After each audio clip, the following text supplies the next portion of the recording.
হরে কৃষ্ণ। পুত্র একাদশী ব্রত মাহাত্ম্য। যুধিষ্ঠির বললেন, হে কৃষ্ণ, পৌষ মাসের শুক্লপক্ষের একাদশীর নাম কি? বিধি বা কি? কোন দেবতাও এদিন পূজিত হন এবং আপনি কার প্রতি সন্তুষ্ট হয়ে সেই ব্রত ফল প্রদান করেছিলেন? কৃপা করে আমাকে সবিস্তারে বলুন। শ্রীকৃষ্ণ বললেন, হে মহারাজ, এই একাদশী পুত্রদা নামে প্রসিদ্ধ। সর্বপাপ বিনাশিনী ও কামদা। এই একাদশীর অধিষ্ঠাত্রী দেবতা হলেন সিদ্ধিদাতা নারায়ণ। ত্রিলোকে এর মতো শ্রেষ্ঠ ব্রত নেই। এই ব্রতকারীকে নারায়ণ বিদ্বান ও যশস্বী করে তোলেন। এখন আমার কাছে ব্রতের মাহাত্ম্য শ্রবণ করো। ভদ্রাবতীপুরীতে সুকেতুমান নামে এক রাজা ছিলেন। তার রানীর নাম ছিল শৈবা। রাজদম্পতি বেশ সুখেই দিন যাপন করছিলেন। বংশরক্ষার জন্য বহুদিন ধরে ধর্মকর্মের অনুষ্ঠান করেও যখন পুত্রলাভ হলো না, তখন রাজা দুশ্চিন্তায় কাতর হয়ে পড়লেন। তাই সকল ঐশ্বর্যবান হয়েও পুত্রহীন রাজার মনে কোনো সুখ ছিল না।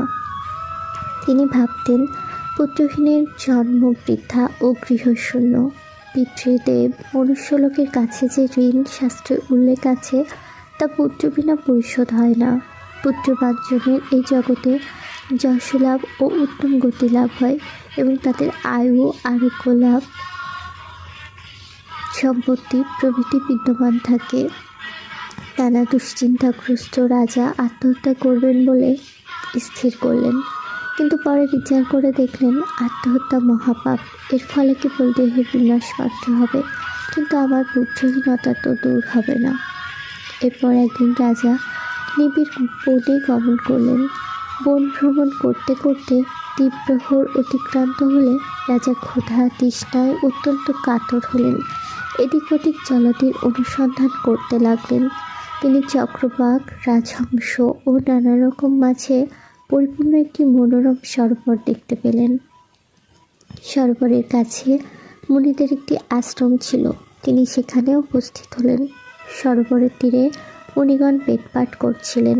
মুনিবৃন্দের শ্রীচরণে তিনি দণ্ডবৎ প্রণাম করলেন। মুনিগণ রাজাকে বললেন, হে মহারাজ, আমরা আপনার প্রতি প্রসন্ন হয়েছি। আপনার কি প্রার্থনা বলুন। রাজা বললেন, আপনারা কে এবং কী জন্যই বা এখানে সমবেত হয়েছেন? মুনিগণ বললেন, হে মহারাজ, আমরা বিশ্বদেব নামে প্রসিদ্ধ এই সরোবরে স্নান করতে এসেছি। আজ থেকে 5 দিন পরে মাঘ মাস আরম্ভ হবে। আজ পুত্রদা একাদশী তিথি। পুত্রদান করে বলেই এই একাদশীর নাম পুত্রদা। তাদের কথা শুনে রাজা বললেন, হে মুনিবৃন্দ, আমি অপুত্র, তাই পুত্র কামনায় অধীর হয়ে পড়েছি। এখন আপনাদের দেখে আমার হৃদয়ে আশার সঞ্চার হয়েছে। এই দুর্ভাগা পুত্রহীনের প্রতি অনুগ্রহ করে একটি পুত্র প্রদান করুন।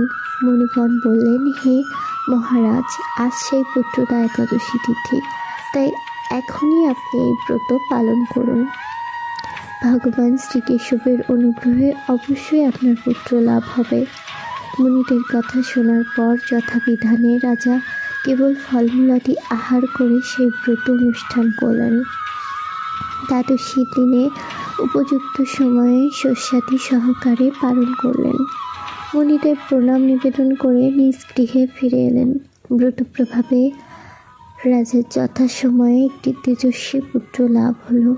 হে মহারাজ, এই ব্রত সকলেরই পালন করা কর্তব্য। মানব কল্যাণ কামনায় আপনার কাছে আমি এই ব্রত কথা বর্ণনা করলাম। নিষ্ঠা সহকারে যারা এই পুত্রদা একাদশী ব্রত পালন করবে, তারা পুত নামক নরক থেকে পরিত্রাণ লাভ করবে। আর এই ব্রত কথা শ্রবণ কীর্তনে অগ্নিষ্টম যজ্ঞের ফল পাওয়া যায়। ব্রহ্মাণ্ড পুরাণে এই মাহাত্ম্য বর্ণনা করা হয়েছে। হরে কৃষ্ণ, হরে কৃষ্ণ।